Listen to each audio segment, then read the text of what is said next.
So never actually being able to participate in the sports that I really wanted to play when I was younger was something that I really struggled with as well, because I just wanted to be out there like everybody else, you know. And not getting that sort of opportunity was something that I really struggled to try and overcome.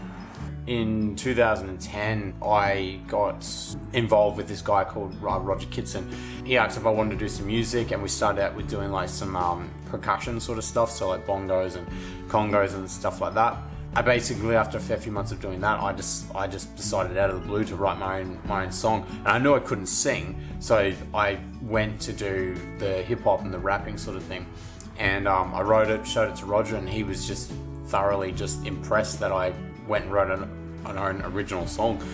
And it sort of just progressed from there, and we made an EP after that, and then made another album, and then I made a second album, and then and it's, on top of that, we did all gigs in the world that we could do. And it was just something that gave me an identity, you know, that I had never really had before, because like I said, I wanted to be in the sport arena, but I couldn't. So then finding music and using all my words and all that sort of stuff was something that I found a new passion in.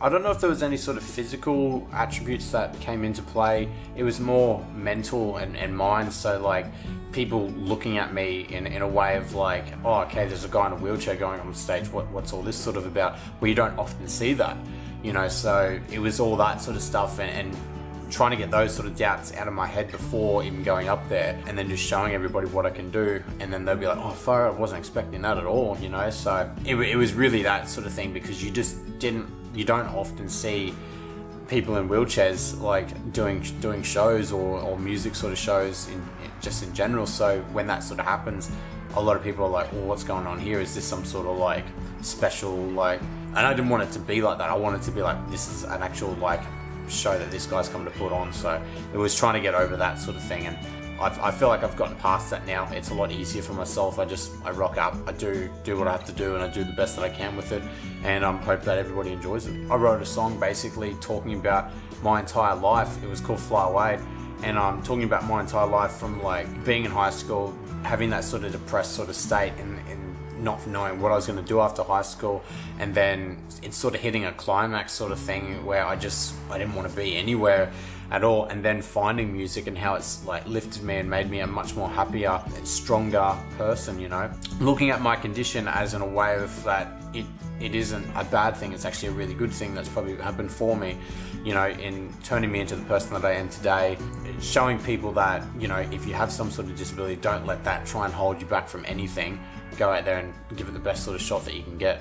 I think it was when I did my first album, and I released it at the Soul Bar, and I had some support acts on the night with us, and they were people that had been doing like hip hop music for a long time, much longer than I had. I could see after I did my set, I could see that they actually like respected me for actually an MC, and these were all like able-bodied guys and stuff like that, and some of the best MCs I've ever come across, and they respected me for like what I did, and that was something that I've just been longing for so long, is just that respect in something, and people to look at me and go, far, he actually is doing like something really good. So when I seen that, it kind of gave me that boost and that lift. So any sort of show that we did or any sort of gig, I just tried to give it my all. So, and I noticed a massive difference. Like I'd walk in, and then I'd go up on the stage, and then everyone was sort of like, oh, okay, this is interesting, what's sort of going on here, do the show, do like our very best with it all. After it, everyone like, man, that was so awesome, like that was so great. So seeing, you know, people have like little bit of, oh, what's going on here, and then that switch like quickly just shifts into something, you know, just completely different in their mindset. It did the same for me sort of stuff. So I think after I did my first album, that was when it just went, and I felt like a true artist, and I didn't, you know, want any sort of little thing to just kind of hold me back. I think what the effects it's had on me is the fact that I'm not afraid to show who I am to people, basically. Where like before performing, I hated being in front of people, like in public speaking sort of things, or like the old presentations that you did in school. Like I hated all that sort of stuff. So then after doing stage performing and being up in front of people and right in their eyes, you know, it's it's an open mindset to be like, well, even just because in the day-to-day life, I would always be getting stared at every single day, no matter where I went.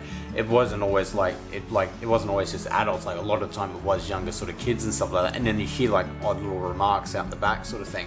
So being younger was hard to deal with that. I would always get upset. Now it's just like, doesn't bother me at all now anymore, because of doing stage performing. You're putting yourself out there straight away for everybody to see. So if you're cool with that, then you've got to be cool with everything else behind it. And that's what it was for me. Like that's how that all just changed it, and being in the public eye with stage performing, going back after that, just being cool with everything else.